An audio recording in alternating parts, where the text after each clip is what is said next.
You're listening to Expertly Said, a podcast on the art and impact of communication. I'm Kristen Sweeney, founder and CEO of Every Little Word. My guest today is Deshonda Brown, Manager of Corporate Communications at Tris Pharma. Deshonda is a former Essence editor turned storyteller, strategist, and speaker who explores the intersection of creativity, technology, and representation. With a background in journalism and corporate communications, she's passionate about helping others harness the power of authentic storytelling to inspire change and shape culture. Deshonda, welcome to the show. Thank you. I'm so excited to be here, and I'm excited to be able to share my story with others and to be able to encourage folks. So, thanks for having me. Yeah, absolutely. And let's get right into that origin story. So, tell us a little bit more about what inspired you to start in journalism, how you made the leap to life sciences. Did you always think you'd end up in communications? Tell us a little bit more of that landscape. Yeah, for sure. So, I'll start off with the very last question. Did I always think I was going to end up in communications? The answer is a hard no. Um, Okay. I have always had a passion for writing stories, but I always thought it was kind of like a side thing. Like I like to write poetry, I like to write short stories. I just never thought in my mind that writing and communications was something that I could make a career out of. Because when Hmm. people do career day or when people have their parents come in to talk about what they do, I always thought doctors, lawyers, city workers, and I didn't really see the representation for anybody who was a writer or a publicist or a journalist. It was more so just like, okay, well, if I want to write, I guess I can be a teacher, but I want to be an author, but they don't make a lot of money. So I always thought, okay, straight and narrow path. So I essentially went into wanting to be a veterinarian. I've always loved animals. I've always loved science, but in my mind, I was like, okay, science plus my love for animals equals scientist and veterinarian. Got it. But quickly, once I went into college, I was like, I hate this. I hate this so much. I don't want to be here. And it was reflecting in my work. So I was essentially failing science classes because one thing about me that I've come to realize in the past couple of years is that when I'm not passionate about something, my performance tends to reflect it. So I was like, there must be something here that's just it's not clicking. But I was doing really well in classes that had to do with history and writing classes and English classes. So I decided to switch my major to English. And from there, I was like, okay, maybe the only thing I can do with being an English major is being an author, but I couldn't, just randomly be an author. So I decided to take up journalism internships during my summer into my sophomore year. And that really helped to build my love and passion for writing and telling stories in a more tangible, quick way as opposed to like a very long book. So from there, I became the arts and entertainment editor at Morehouse College's Maroon Tiger newspaper. From there, I graduated college with my own PR agency called Gold Blooded Communications, where I focused on millennials and Gen Zers who were in arts, entertainment, fashion, and culture. And that essentially led me to doing more journalism opportunities. I decided that I wanted to revisit my love for journalism. So I started writing for Hello Beautiful, which led me to XO Nicole, which led me to Revolt, which led me to Essence, which I was at for a period of time. And I absolutely loved being there and the impact that they'd had on me. And I made the switch to life sciences because after the passing of my mother, I realized that there's a lot more to life than just the glitz and the glam and the red carpet and all that stuff. Like, if I'm going to be in storytelling, I want to be able to tell meaningful stories. I'm also a mental health advocate. So, one thing that I always do in all my stories, I want to make sure that people feel seen, heard, and valued. So, I thought, what better way to enter that than to work in pharmacy, work in some type of neuroscience, because as somebody who's a neurodivergent and my mom passed away from a brain tumor, and I've always just been passionate about science, but in like the writing journalism kind of way, let's do that. And then I found myself working at Johnson and Johnson, which then led me to my current role here at Tris Pharma as their corporate communications manager. In a nutshell. Wow. Yeah, it's such an interesting journey, and I've so much response to it. I it's always really interesting, but I think meaningful to hear what brings folks, because so many folks in life sciences, right, have that personal connection either with a patient, someone in their lives, family member, friend, or some other kind of moment that's really meaningful. Yeah. Um, on a somewhat, uh, I can relate when you talked about veterinary school and just hating it in the way that, so I have a family that's quite medical. A lot of pharmacists in my family, right? Like folks who've worked for, down the pipeline a bit from pharmaceutical, but a lot of pharmacists in my family, nurse practitioners, physicians. And I liked science, but like literally I was a fantastic student, but my good friend Colette like carried me through biology labs because I could not even take the tweezers Yeah. to the rat, right? So I had always very much written off, like, I was like, cadavers, it's just not for me. Like any kind of that type of pursuit. And so um it's been a very rewarding sort of full cycle journey for me coming back in some of the organizations we collaborate with, our pharma companies, biotechs, and seeing like, oh, I can contribute in this space, but in the way that actually makes sense for me. Yeah. Um, and that's very rewarding to, when you can kind of own your own talents and interests and also say like, I can do that in a way that's really meaningful. Exactly. Yeah. Um, so I'd love to dig into your experience at Essence because, you talked about that kind of pivot point and reevaluation, but I imagine there's a lot that you've maybe carried over and maybe bring quite a different perspective to corporate communications in pharma. Um, what would you say are some of the biggest lessons you learned during your time there? Yeah. So my time at Essence was amazing. Like I can't say anything negative about that experience. It helped me to really grow as a professional, especially because I was surrounded by so many passionate Black women. So being able to, that term where it's like you can't be what you can't see. It's like if I Yes. don't have any women in the space, then I won't think that a woman should be here. Or if I don't see any people of color in the space, maybe I feel like I don't belong here. But being able to see so many powerful Black women in one room, in one space, and advocating for so many different people and walks of life really amazed me that I want to be like this. I want to be able to carry that power into wherever I'm going. And it helped me to be more confident in my storytelling and who I am as a person. The people that I worked with at Essence, they were very sure of themselves, right? So I'm pretty sure as a marketing and comms profession, as a marketing and comms professional, it's one of those things where confidence will really take you places.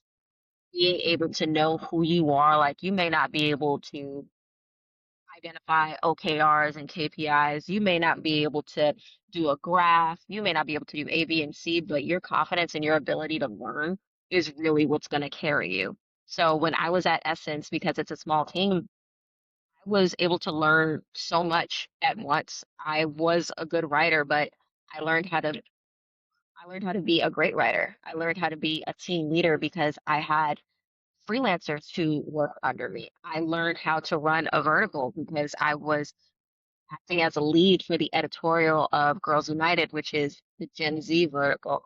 I was able to learn how to feel more confident on camera. So that was a lot of things that I had not really thought I could do or make a profession out of, but I did. And that was able to carry over into my job now because I am now confident in my ability to advocate for other people. I'm now confident in my ability to lead my peers, and I'm now confident in my abilities to translate stories to people who may not have heard the story before or to people that may not have previously cared. So it really also helped me with my people skills and being able to be the best leader that I can be for the health of a company and the reputation of a company. Yeah, it's so important and so valuable, like you said, of what you're actually able to see. I mean, I find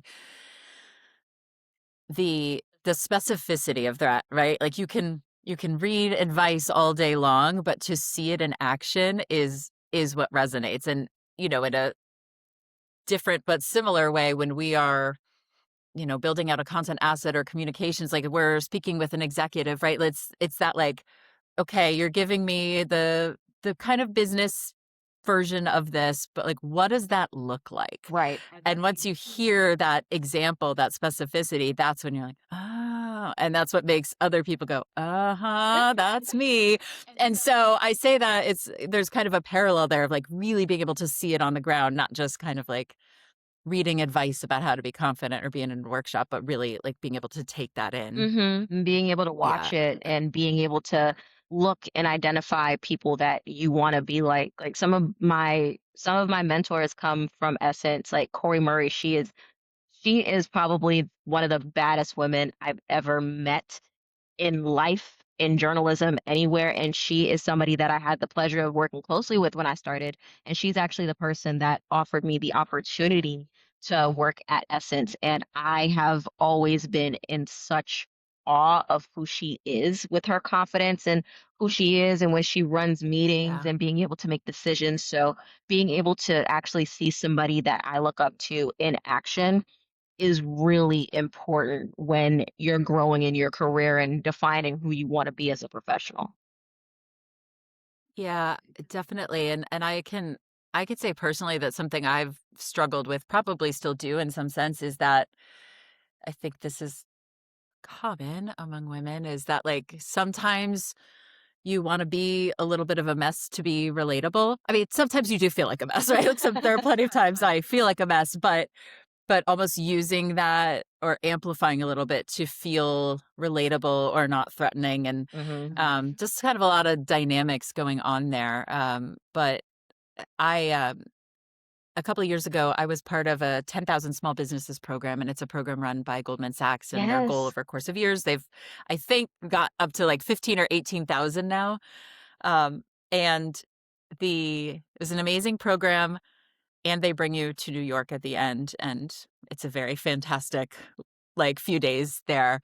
But I remember you know, to a person, the folks there have this like self-possession that just like you feel it, right? It's Yeah. their energy. It's every part of them, but it is quite experiential. Like to be around them is to actually understand what it means. And I found it very, I was like, oh yeah, I can kind of let go of this.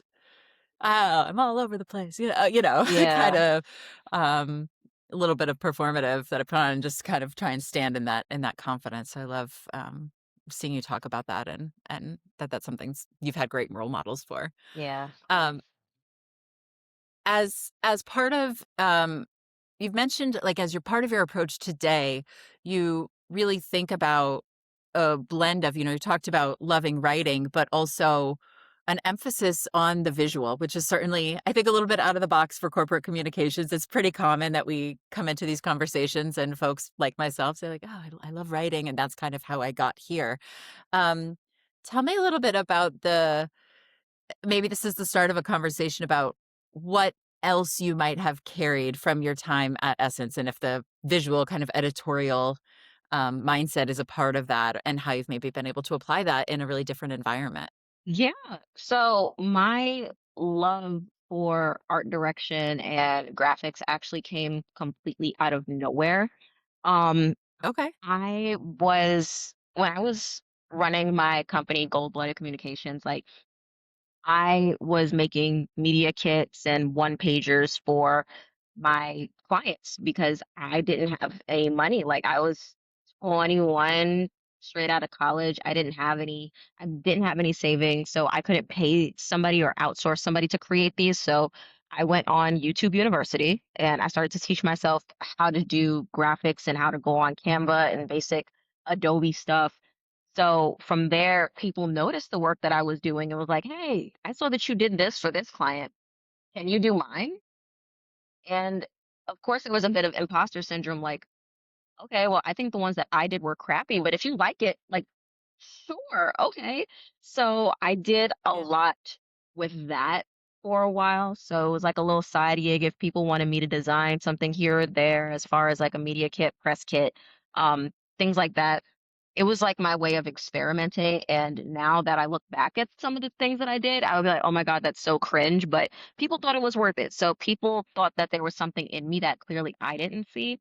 But I kind of didn't pay attention to my Canva and design skills for a while. I kind of just let it dry up in a sense while I was a writer because I was really focused on writing.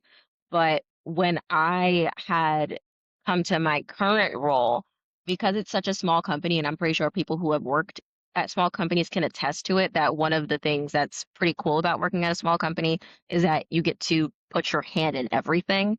So I run social media for my current company. And I realized that, oh, if I'm going to run social media, I need to create graphics and I need to create a look and I need to create a cadence. So I ended up falling into that. And I was like, okay, this is fun. Like I miss this. And then people would ask me like, hey, can you design this flyer? Or hey, can you present a deck? And people would always give me compliments on it, like, oh, okay, okay. And then I would feel Nice. confident in it. And one of the things that I would say, as far as the original question that you asked, there is a merger between art direction and storytelling, even though people think that it goes into completely different sectors. So, for example, my best friend, she is a copy editor at a company, and she works in tandem with the designer and the art director. One can't exist without the other. If you have words, then words are great, but when it comes to stylization, it's the typography. Like, what kind of font are you using? What kind of graphic are you using? What's going to make it stand out? Hmm. Like, for example, there's actually this brand that she showed me that had a picture of a woman's groin area, and it said, read my lips, we're having a sale. And I was like, oh, that's brilliant. It's shocking, but it's brilliant.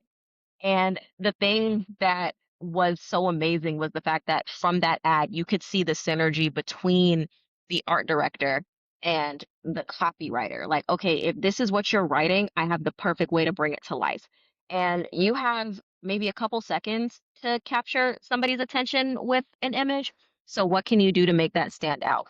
So, I like to make sure that it looks not just visually appealing, but it's it's also easy to understand from the audience that I'm trying to portray it to. Like if I'm doing a deck that somebody's just going to read, I'll include the information, but if I'm presenting this, I need it to be quick, easy, simple, to the point. When you're giving presentations, you need to be able to captivate an audience. When you're doing a flyer for an event, basic information. So it really is one of those things where it's like you can't tell a story without having some type of art direction or visual storytelling angle to it because the two are more aligned than people would think. Just because they have two different titles doesn't mean that they don't coexist. Yeah, 100%. I love that. And I love the example you shared. I love the example you shared. um, I, this is something that I'm like, I don't think I'm very talented at design, but I think I have a pretty good eye. And maybe that's like the worst possible place to be, right? So I'm just critical with no abilities. But it is interesting because I find, and we are quite focused on words, every little word's the name of the organization. And um, a lot of a lot of what we create is thought leadership content, Yep. longer form content. So the words are the heart of what we're impacting, but at the same time I'm very passionate. Like we've all seen, the website that looks like it's from 2003, and it's like if you can't, so I almost think of it in layers, right? And I maybe don't impact as much like the top layer of like super visual, that kind of creative campaign, but like at a baseline, like no one's gonna you've lost credibility from the visual. It doesn't matter.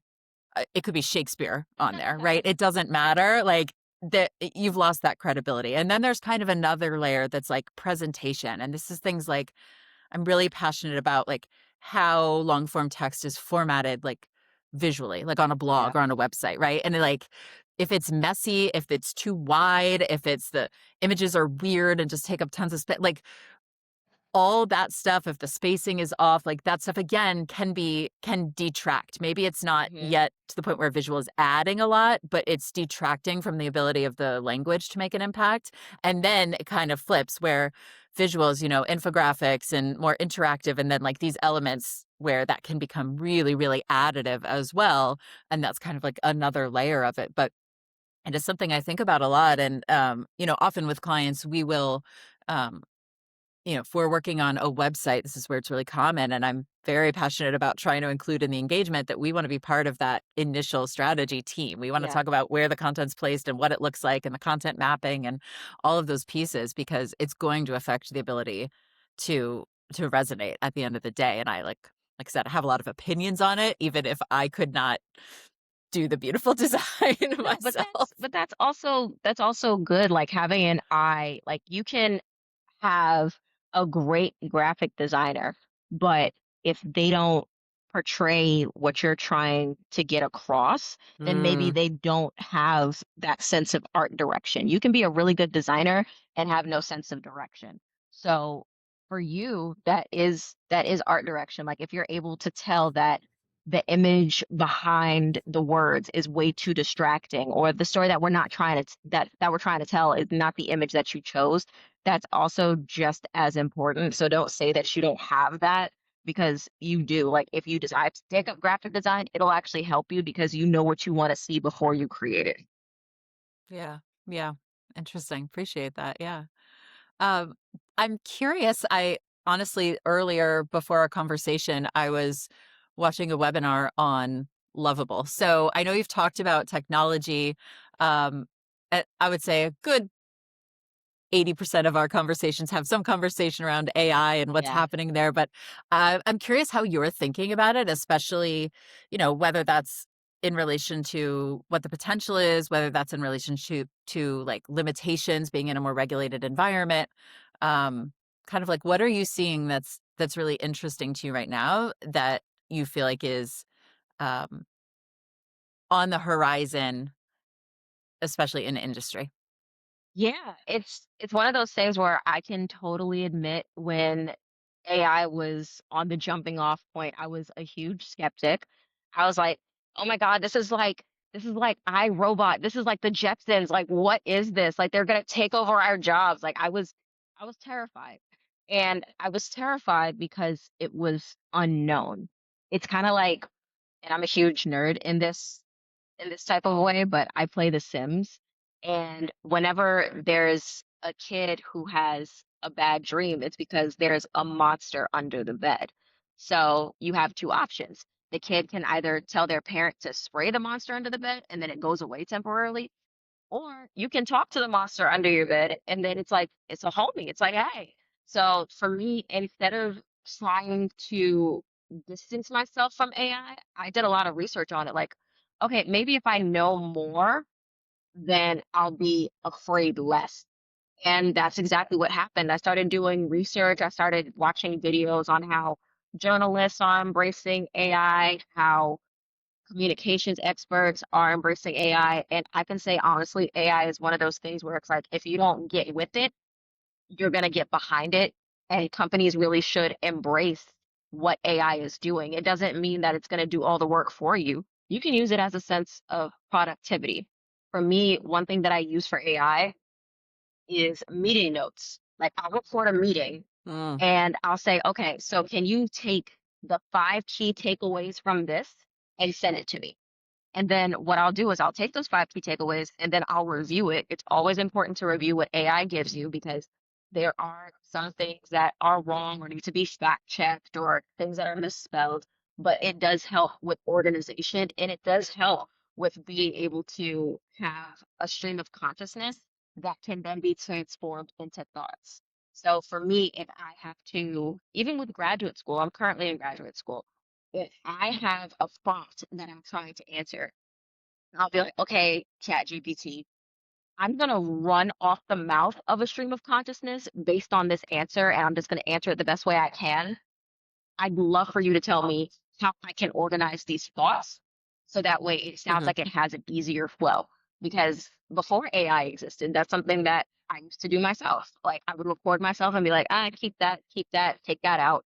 But with AI, it's able to actually help me with intellectual property that is mine while only serving as an assistant. So people are afraid of it, and I still have friends who are afraid of it, but it's one of those things where if you decide to use it as a tool and as an assistant rather than somebody who's trying to take over your job, you'll see it as way more helpful. I like using AI as a collaborator.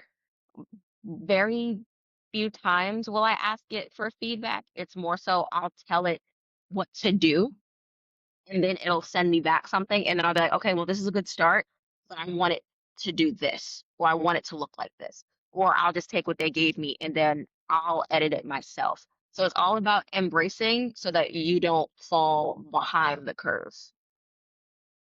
Yeah, absolutely. So I've uh first I too think about the Jetsons, but my big complaint is like I am continuing to see the value in AI, but what I really want is Rosie the robot to do my laundry and my dishes for me. Like that is where we could Wonderful. really I'd be all in. Um I think you made a really important point, and this is something we find too that like it's got to start with the ideas have to be unique. This is where I think the AI slop increasingly comes from Yep. is like write me something on this, create something based on that without that context.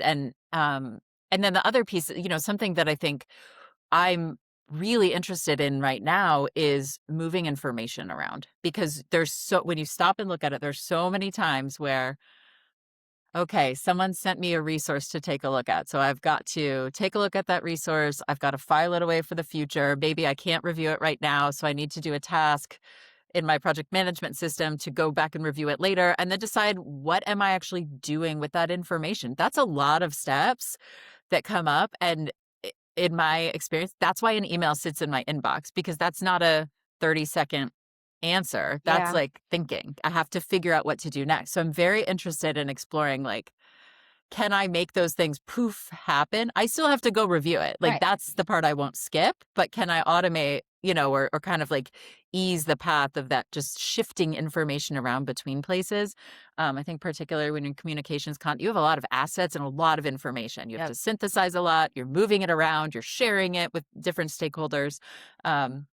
So I am interested to see what the limits are there, while, as you said, still maintaining the core of my thoughts or our client's thoughts, an executive or an expert we're interviewing, what they really think is going to be the core of what drives the communications we create. Absolutely. And I think you made such Um, a good point because it's one of those things where people shouldn't feel like AI is going to do all the work for them. It's like I kind of see AI as a dog. It's only as good as its trainer. So if you keep telling it to do something, it's going to think that the way that it's doing it is correct. They're going to give you generic information. They're going to give you stuff that's at like the top of SEO. They're not really going to do that much of a deep dive.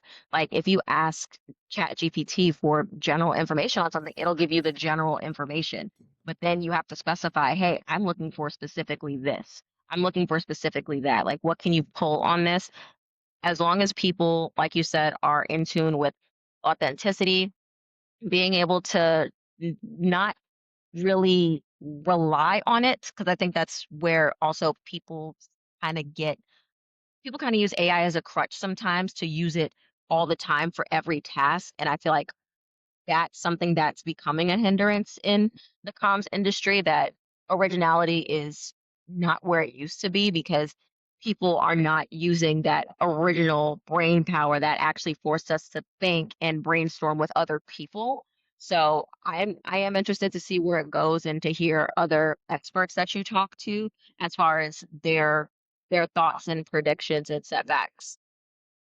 Yeah. One of the most important things I think we do on our team is we actually evaluate things that there are things we've stopped doing with AI. Mm, So, for example, we were with our content briefs, we have the kind of resources we always had, and that included my perspective on the strategy and the outline, like an overview, kind of my like brain dump or vision, mhm, if you will, for it.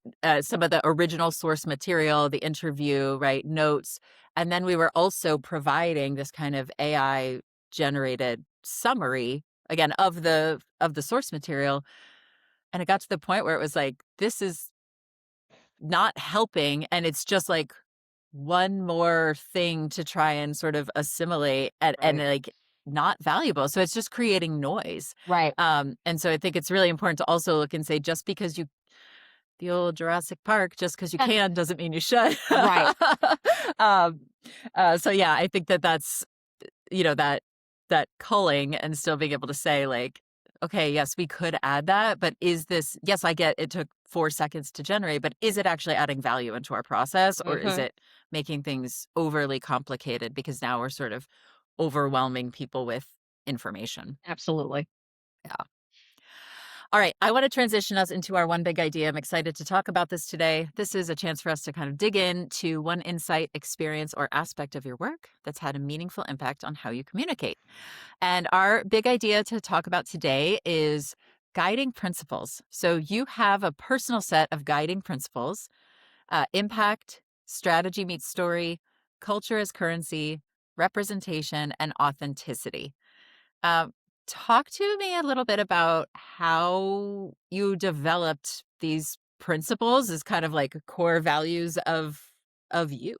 Yeah, for sure. So my thing is with my guiding principles, I always like to make sure that what I'm doing is more than me, right? So oftentimes people see comms as very, selfish. Like, I want you to know about my company. I want you to know about my product. I want you to know about why my client is the best. But take yourself out of it. Like, what is the value that you're giving somebody else? So, impact is something that I don't take lightly because whenever you're in a room with somebody, whether it's the way you talk, whether it's the way that you walk in, whether it's the feedback that you give, you're leaving an impact no matter what. Even if you're the person that doesn't talk, maybe people think that you're mousy, or maybe people think that you're afraid to speak. It's about brand and reputation, but in the best way possible. Also, with culture as being currency, that's something that I have always been really, really, really passionate about because I grew up knowing that I am a Black woman from the projects, and I've never tried to hide that. Like, obviously, I mean, look at me, I can't hide the fact that I'm Black. But it's one of those things that I am very proud of, and it's something that I get to say that has, even though we're in a society where, there's a lot of racial injustices and social economic downpour and whatnot, it's something that knowing my value as a Black woman has really helped me to feel secure in who I am. And also that multi-layer purpose, right? Like, culture doesn't just mean Black or white. It means where you grew up. It means how you identify. It means maybe you're a proud queer person, maybe you're a proud non-binary, maybe you're a proud Muslim. Being able to stand firm in your power when you feel like nobody else is standing up for you, that's important. And also being multicultural or being a student of the world is important because then you get to apply that way of thinking to any room that you're in. So say for example, if you're working with a team that's creating, let's say, an advertisement for Juneteenth, you want to make sure that you have somebody in the room that can not only speak to that, but somebody who is culturally competent enough to say, hey, I think that's going to be offensive, or I don't think that has the message that we want to come across. So those guiding principles for me are things that I hold near and dear to my heart because if I feel like it's not hitting the way that it's supposed to with intention and making somebody feel good and making somebody feel seen, then at the end of the day, I didn't do my job as a person on this earth who feels like their purpose is to communicate and be kind and to make people's stories feel heard and make people's well-being be seen, I always like to make sure that I say I'm a human being, not a human doing. So I don't like to be transactional. I don't like to be like, I need this from you and this is what you need from me. I like to be able to come together and say, how can we make an impact together? How can we make sure that we're being culturally competent? And how can we make sure that we're doing what's best for the greater good and not just simply short-term goals? Yeah, I love that. I really appreciate the explanation of culture as currency too. I just interviewed last night. We did a special evening edition of the podcast. Oh, Stephanie Roberts, so our listeners can check that out. But she is an expat and has been living in Japan. wow. Moved there from the U.S. for the last 4 years. So we were having a conversation on, international perspectives and what that kind of experience can bring. Uh, I'm curious how these principles are playing out when you're thinking about your current role and in whether that's patient populations or like the range of stakeholders you're interacting with, like how is that kind of like informing the work that you do right now, or what considerations within the pharma space are sort of like in conversation with those principles? Yeah, absolutely. So one of the things that I can say that I've definitely started to fall in love with in my role is corporate social responsibility and social impact because it's like I said before, it's something that's bigger than me. It's something that's saying, okay, here's the company I work for, and yes, we're awesome, but here's why we matter to the bigger community, and here are the people that we're partnering with and that we want in the room. So one thing that has helped as far as like let's say internal or employee relations, asking people, hey, what'd you think about this partnership that we did, or what feedback do you have? Because there has definitely been moments where I've missed the mark on something and maybe I didn't communicate something the way that I was supposed to. And it's also about accountability, right? Like if you're not conveying the message, talk to people who you feel like can give you best practice feedback and say to yourself, okay, this isn't personal. This is something that I need to take myself out of because, as communicators, we're very sensitive about the way that we communicate. And if we write a first draft of something, you're like in love with it, but then it gets picked apart and then you feel like, oh my God, like why couldn't we just leave it alone? But at the end of the day, it's because you're working towards a common goal, right? So I always like to make sure when it comes to cultural competency that I'm keeping in mind not just myself, but everybody else. If we're doing a diversity and inclusion initiative, what does that look like? If we're doing something for World Refugee Day, what does that look like? Whose expertise should we ask for? And also not just limiting it to certain people. So if somebody wants to be involved in Hispanic Heritage Month that's not Hispanic, that's awesome because that means that they want to learn more. If there's something that's going around about Ramadan and somebody who's not from that community wants to learn more, that's amazing because now it shows that we're creating an internal culture where people are comfortable with learning about things that aren't their day-to-day norm and to become better global citizens.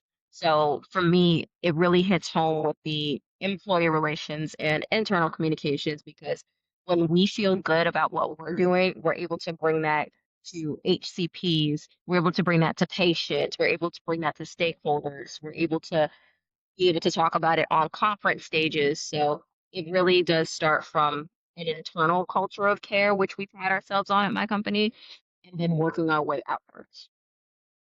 Yeah, I really appreciate that response and the emphasis on inclusion as broad and how do I say this, like defined by intention is the qualification, right? Or Yeah. like willingness to participate or openness or Hmm. curiosity, it sounds like people who want to be involved versus a bar of either identity or expertise or experience, Hmm. within a certain segment. 'Cause I do think that's how we can most effectively really foster greater understanding of one another is, kind of from that point of view and foundation. Um, I'm interested.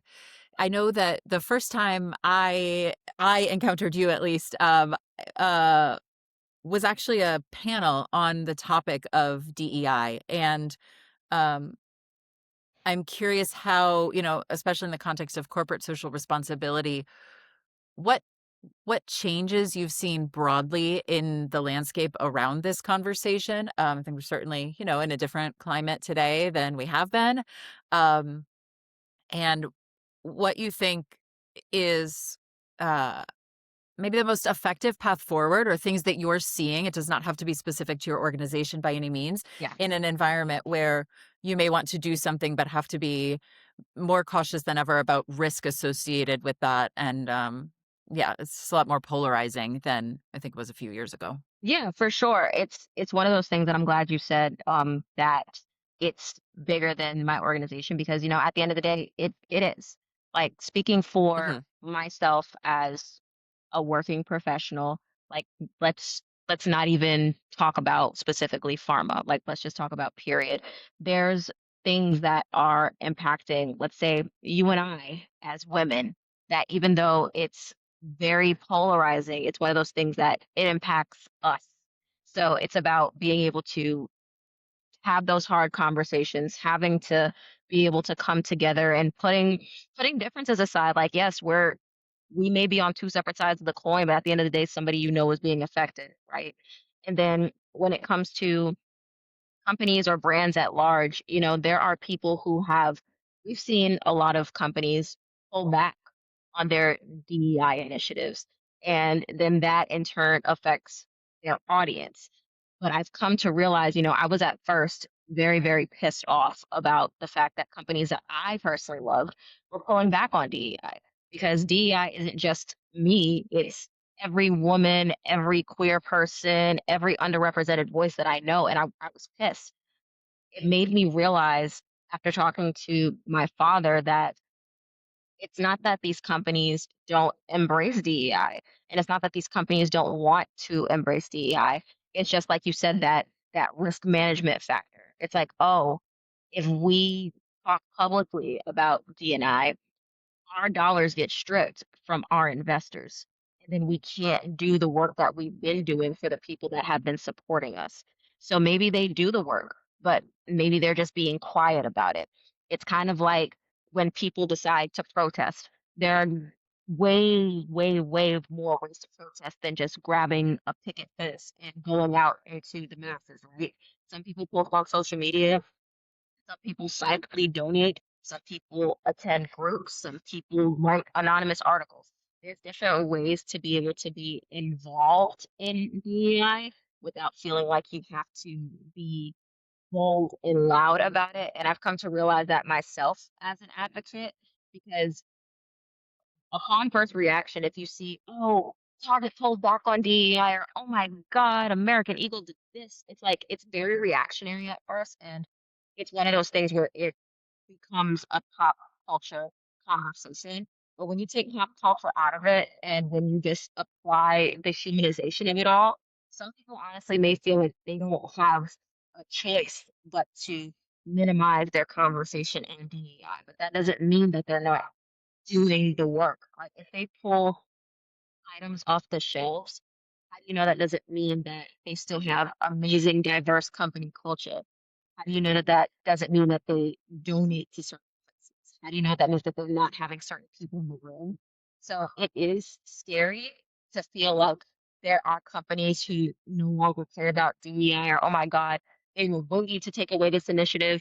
But sometimes it's bigger. Oftentimes it's bigger than us. And we have to think about it from a non-reactionary standpoint.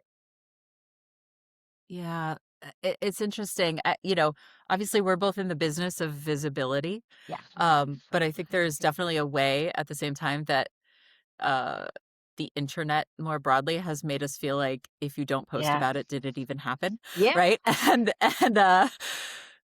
yeah, it did, right? So I think that that's important too, to look at not just what's being said, because in some ways that conversation is maybe quieter on certain fronts. But just like this is top of mind for me because we're recording this kind of on the heels of International Women's Day. And Yeah. anytime there's a day like that, there's the meta discourse, right? There's the celebrations, and then there's the like, should you be celebrating? Should you call it out? Shouldn't women be celebrated every day? Yeah. Should they get half the year? Should they, like, did you do enough to sort of earn this reputation? And so it's always complicated. It's always complicated, and then there's, I think, the personal level in which, like you said, we all are making our own choices about how we participate in the world, what kind of information we take in, and Yep. certainly, there's definitely a lot of privilege in feeling like you have those choices, 100%. Yeah. Um, and then, that conversation around what are you doing to protect your mental health versus like it's complicated. Very. That's what I just always come back to. Yeah. And at the end of the day, like I think your point of view can evolve, but it can be really taxing in some ways.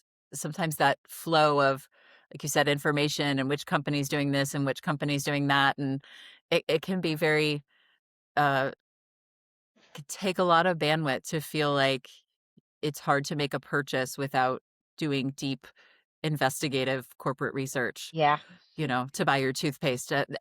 It's a challenge. And I'm not saying it's doesn't have value, but it can be hard.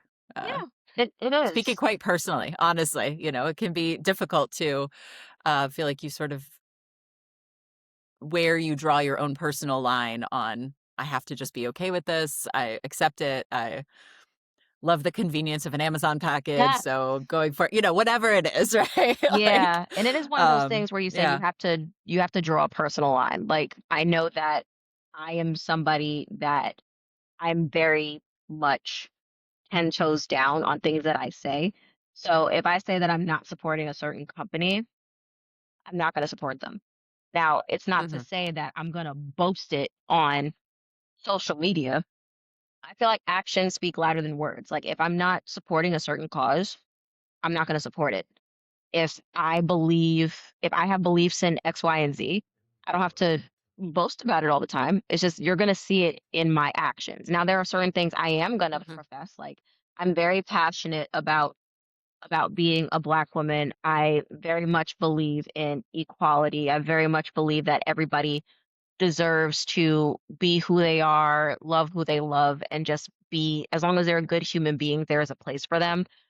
But I don't need to boast that all the time because you see it in the work that I do. You see it in the spaces that I show up in. You see it on the panels that I'm on, like you said. So it's one of those things where people also need to realize that advocacy doesn't always come in forms of loudness. It doesn't always come in the form of boldness because I'm someone who's bold, but I also know when to pull back, and I also know when I should really show up that works best for me and, like you said, my mental health. Because who's to say if I yeah, put something on social media and people start attacking me, that would be a huge hit to my mental health because I know I'm not somebody that does well with kerfuffle and comments. I can't do that, at least for my personal brand. So there are things that I do stay away from on social, but everybody is different. yeah. Really appreciate the conversation on this topic and just the thoughtful and uh input here. Of course. I wanna I know we're running a little low on time, so I wanna make sure we, hit our lightning round segment. This is the Yay. last word. Every guest on the show gets the same 5 questions, so just go with your gut on these. Are you ready, Deshonda? Sure am. All right. Question 1, what's your favorite word to say out loud? My favorite word to say out loud is geez. My favorite word to say out loud is probably hmm. That's probably Yeah. If it's an audible noise, yes. If I can say an audible noise, it's probably or it's like, whoa, okay. So probably that. Okay. What's a word you know from reading, but you're not quite sure how to pronounce it? I would say there's a word that I always see, and I think it has to do with, and I can't even say it correctly. Ooh, this is embarrassing. There's a word that I don't know if it's no one make fun of me here. Is it pecan or is it pecan? I still don't know. I think it depends on where you're from. Is that right? Because every time I say it, I'm just like, I don't know if there's a correct way. I think I say pecan, but I think pecan is a southern, Okay. maybe. Yeah, I think. possibly. I'll give you credit for both. I'll give you Oh, credit for both. thanks. I think you're good. What's one phrase or saying you wish could be retired for good? Lit. I'm Okay. getting so sick of that word. Even I catch myself saying it. I'm just like, oh my God, that's so, I don't like it. What's a communication practice or principle that's non negotiable for you? Being kind, like whether it's adding an emoji or adding an explanation mark, just be nice. It's free. It's great. Good Thanks. good take on emojis and exclamation points too. A lot of advice out there about like stand in your power and you don't need it, but I love that perspective. And Thanks. what's the last thing you read, heard, or watched that really stuck with you? Ooh, the last thing I read, heard, or watched, I was actually reading Jeanette McCurdy's book, half his age, and I'm not even halfway through the book, but the thing that stuck with me was the fact that she was real and she was honest in her experience without, like you said earlier, without it feeling inauthentic or campy. She was really just talking in her tone of voice, and it really reaffirmed that you can tell your story, and if it's raunchy, it's raunchy, and if it's funny, it's funny, and if it's serious, it's serious. But as long as you're authentic to what your voice is, that's it. That's what's going to captivate audiences. Yeah. And it doesn't have, not everything is for everyone too, right? Exactly. But like I said, it's going to resonate with the right people. Exactly. Awesome.